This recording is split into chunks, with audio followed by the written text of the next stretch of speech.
Nous sommes à un moment où c'est celui qui réfléchit qui devient le ridicule. Par exemple, avec le concept d'immaturité. Tout le monde commence à dire que la Côte d'Ivoire, c'est le pays de l'immaturité. On rigole, mais c'est une histoire sérieuse. Hein. Influenceurs invités dans les bureaux des ministres, des coquelets un peu partout sur les plateaux télé. Pour moi, ce phénomène n'est pas fortuit. C'est une série de stratégies délibérées mises en place pour détourner la jeunesse ivoirienne des affaires sérieuses telles que la politique. Le premier complotiste ivoirien, j'ai accepté, mon cœur reste ouvert. Dès que tu poses une question à l'un de tes amis, tu vas te répondre « Ah, moi, je ne fais pas politique. Moi, je ne suis pas dans la politique. » Mon frère, la politique, c'est la gestion des affaires de la société.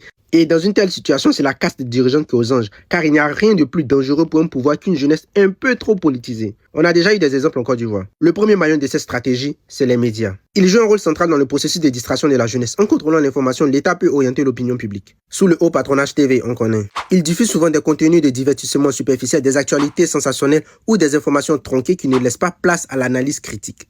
Tout ton cerveau est stimulé, mais dans la futilité. Le deuxième maillon très important,